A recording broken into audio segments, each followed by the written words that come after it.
latent on Mars. This was the theme of the first X-Files movie, if you saw it, that there was like an alien virus that was on Earth and it was buried in an ice cave. And when it attacked humans, what it did was it caused aliens to grow inside of those humans, and they were going to take over the planet Earth. Now the thinking is a little bit more nuanced and a little bit more scientifically, more scientifically sound. The logic is that whatever we go to Mars with, be it just the simple bacteria that are in the crust of your elbow or that help maintain the digestive system, or if you have a cold or something like that, that they will create mutation as a result of the radiation from the sun once we leave the Earth's atmosphere. These small amounts of radiation can cause super diseases and super viruses to breed. When you come back to Earth, you'll spread them, and these super viruses caused by this radiation have no precedent back on Earth and will be literally unstoppable. You can wipe out not just the human species, but all life on Earth. And the cards for those are pretty darn good. You have questions over there? Yes. How did they find the how did the virus get to the ice cave? In the X-Files movie? How to get there? The aliens put it on there so that, after humans evolved for like 1 million years, right? It's been waiting there for humans to evolve, and then once the humans evolve, they can take over our bodies and breed and take over the Earth. How does it survive?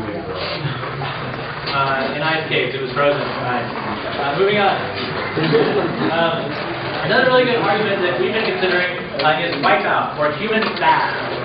That humans are an intergalactic weed, and we need to be weeded out. That we don't want to take the same destructive patterns that we developed here on Earth and take them to other planets. We'll just destroy those as well. Some people think wipeout's a bad argument. I think it's really sweet, especially on a space topic, where the ultimate questions of human value, human survival, how long do we expect to live for, what good can we do to the universe, those questions are on the table from the get-go.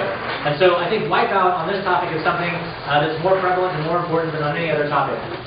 Some of the arguments that some people make are that we'll develop a new generation of fusion weapons that will ultimately destroy the whole universe. Some of them are we'll develop artificial life and that will be detrimental to the whole universe. Some people think we'll develop nanotechnology and it will turn into this. It's what's called gray goo. It'll like as you build machines that build smaller machines that build smaller machines. That someday the machine will go haywire and it'll start like a cancer, just consuming everything until it consumes the whole universe. That's a good argument. I'm compelled by that argument. So there's also other nuances to the argument. There's Nietzschean philosophy, Heideggerian philosophy, anti-humanist philosophy. Some people that just say that humans were not meant to come about. That we're an intergalactic weed, not just because of fusion weapons and all those knickknacks that I'm kind of confused by, but more fundamental philosophical questions. So humans bad is a good argument to answer some of these values like extinction. Why should we care about extinction as an ultimate argument? Another argument is we will take our problems into space. This is actually, I think, a pretty cool argument. If we don't have egalitarian societies here on Earth, or democratic societies, if we still have racism, sexism, and rape, and all that stuff, then when we go to space, we'll still have those problems. Getting off the rock won't change our attitudes about, won't change our xenophobic attitudes, won't change our racism, won't change our sexism, it won't change any of that. And so the same societies that we have here on Earth will be replicated when we get to Mars, for example. I did find this card that literally said, if an astronaut's wife cheats on him and he takes a crowbar to the air shield, it would train wreck centuries worth of human development on Mars. I think that's pretty cool. That the societies that we build on Mars are going to be extremely fragile. Way more fragile than societies that we have here on Earth. So that if anything goes wrong, the entire project is train wreck. Another argument I call it the we're screwed mentality is the notion that the Earth's resources have already been used up, that there's no going back, etc. And so just the whole approach to fleeing the planet Earth because we've destroyed it only makes us treat the Earth as a desert wasteland, as something that's not useful anymore or is only useful as baggage or as resources to get us further into space. And it reinforces the oppression on Earth, it reinforces the environmental destruction, the overconsumption mentality, all of those things. It reinforces the notion that the Earth is disposable, fundamentally disposable, and therefore increases the type of oppression, environmental destruction, violence that comes with that sort of a logic. The Earth becomes the dust bin of history.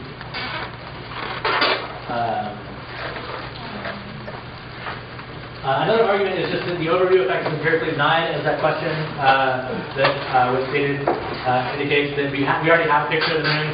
Nobody got together and sang Kumbaya, and no one was happy. And so that sort of logic is something that was a great idea in the 40s and a great idea in the 60s, but actually never came to pass.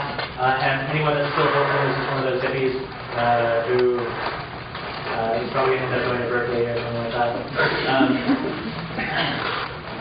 You can say that going to the moon or going to Mars is still the logic of resource extraction and consumption. We're only going to the moon in order to bring back resources for us. So all of these critical arguments link to colonization of both the moon and Mars. So there's a lot of ground that you can argue, both critically as well as all the policy arguments that you can make about launching anything into space, anything of that nature. There's a lot of good ground. There's also do you view the universe as an object to be colonized? We're writing a frontier mentality critique, where you have to go out and conquer new frontiers. It was similar to the genocidal process of conquering the Americas. It does the same sort of discursive or ethical violence. It has the same harms that come with it. And the will to knowledge, such a Nietzschean criticism about how we just have to figure out what's out there. We're not just okay with just being in the world and letting some things be unknown. You have to figure it out. That's the drive to mastery and control, and the drive to security and fixity that ultimately ends up spawning domination, violence, imperialism, all that stuff. Anthropocentrism, we have to ensure human survival. In order to do so, we need plants and animals to come with us so that we can eat them, and they can give us oxygen. This is a human-centered approach that denies the value of all other life. And this new one that I wrote a few years back for a college topic has somehow made it into mainstream circulation on the college circuit and sometimes on the high school circuit, is biocentrism, that we favor life so much. Instead of just the universal values. And again, this is one of those values that's called up on the space exploration topic, on the space topic uniquely. Because the meaning of life, I mean, life is probably not that important to the universe as a whole. Neither is plant life, animal life, etc. Any framework that says we have to extend life for as long as possible is still resting on that foundation that life is the ultimate value. Yes, Wei? Oh, so it's like we were to colonize Mars, but some people think that there's life on the Earth and Mars, like water and everything. So can't you just like instead of being Wait, can you say that last one? You should squeaky. Instead of what? Instead of bringing animals with us, can we just find out if the aliens are like edible? Yes, we can do that. Okay. All right, here's the card. Here's an example of the type of literature content. Okay, like what does it advocate? Biocentrism advocates recognizing the agency and morality of non-carbon-based life forms, or not even necessarily life forms. It's an effort to devalue the notion of that there's a will or neurological mechanisms or things like that. Some of the literature says, for example, okay, let me give you a few examples. That we always talk about human freedom, the ability to decide, or human agency, the capacity to do things and change the environment around you, right? But in the very crux of your elbow by itself, there are more than 60 different types of bacteria that help to regulate moisture levels, tension levels, the skin, cellular decomposition, recomposition, things of that nature. If that exists just in your elbow, and there are thousands alone in your digestive system, or even in the operation of the eyeball, then what are you talking about when you mean human agency and human freedom? When we're not really an organism, but a composition of millions and millions of organisms, literally billions of organisms, millions of different species of organisms.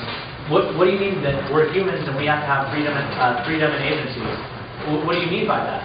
Right? We're actually a composition of trillions of particles and atoms and things like that. And as soon as we start thinking of the foundation of life as stemming from non-life, then we can begin to understand organic totality, non-organic totality, things like this. That until we have a more fundamental understanding of the universe, not based off of life, or not biocentric, we can never actually conceive of things like human freedom, agency, tyranny. We can't solve any human problems until we have a more adequate foundation of the understanding that the human is not a unit of analysis, but is actually made up of billions of units of analysis. That's kind of the logic of biocentric criticism. I'll read you a card in just a second that uses that same vocabulary. But here's an example of an anthropocentrism card. We shouldn't just extend or value human life. That's a bad starting point. Any affirmative that says we got to colonize Mars, get off the rocket, extinction's coming, that's a link to an anthropocentrism critique. Kyle from our lab got this card. Shallow ecology is anthropocentric. It views humans as above or outside of nature as the source of all value and ascribes only instrumental value to nature. The new ecological paradigm applies corresponding ecologically oriented ethics. The ethical framework associated with the old paradigm is no longer adequate to deal with some of the major ethical problems of today, most of which involve threats to no human forms of life. With nuclear weapons that threaten to wipe out all life on the planet, toxic substances that contaminates the environment on a large scale, new and unknown microorganisms awaiting release into the environment without knowledge and consequences, animals tortured in the name of consumer safety. With all these activities occurring, it seems most important to introduce ecologically oriented ethical standards in modern science and technology. The reason why most of old paradigm ethics cannot deal with these problems, like shallow ecology, is it is anthropocentric. The most important task for a new school of ethics will be to develop non-anthropocentric theory of value, a theory that would confer inherent value in all non-human forms of life. Literally says, with nuclear weapons that threaten to wipe out all life on the planet, these old paradigm ethics can't deal with that. It's anthropocentric. The most important task is the new ethics. That's an entire criticism embedded in a single card. That valuing human life and trying to prevent human extinction as a human-centered paradigm will only result in the extermination of the human race. Instead, we need a paradigm that recognizes the value of all life, not just human life. Here's an example of the type of biocentrism card you might see. This one was cut by Clary. That's Clary. She cut this really cool card, which is the link to the biocentrism argument. We should go beyond the biocentric view and develop a conception of intrinsic value, which is not necessarily tied up solely with the fabric of biotic nature, and confront the issue of abiotic, or inanimate nature, as a locus of intrinsic value. By constructing an intrinsic value ethics for Earth, with a view later extending it to Mars, based on the following considerations. Earth does not come into existence for the benefit of human beings. Although human beings find much non-biological nature useful, it doesn't follow that nature exists for humanity. The genesis of the Earth is independent of the arrival of humans. Earth's biota would not be extinguished if humanity were to become extinct. The functioning biota as a systemic whole would be independent of humans. The Earth and its biosphere are autonomous. From the perspective of Earth and its biota, humanity is dispensable and maybe even redundant. Because of its intrinsic value, Mars deserves moral consideration from rational moral agents, that is, human beings, and it's precisely this that terraforming advocates fail to acknowledge. Mars is entitled to continue to exist in its present form, undisturbed by human attempts to change it, whether directly or as a byproduct of economic development. Mars has moral considerability. It is no longer a foregone conclusion that it is simply there for the taking. Mars must be decided via some moral calculus that weighs upon the competing claims of Mars and humanity. Yes? If Mars is abiotic and incapable of feeling, why is it entitled to, continuing to exist in its present form?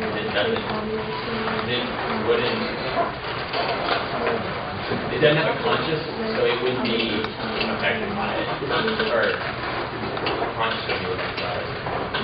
Right, I mean, but that's also conscious-centric, right? The only values can emerge from consciousness. The gist of the biocentrism argument, I mean, it's complicated, so you'll need to read the file and stuff. But the argument is that the framework for understanding rights and value that only sees living things as a source of value is bankrupt and doomed to failure. How can we have value if we're merely composed of billions of particles? Right? So the starting point for ethical analysis is not to recognize the intrinsic value of all things. Now,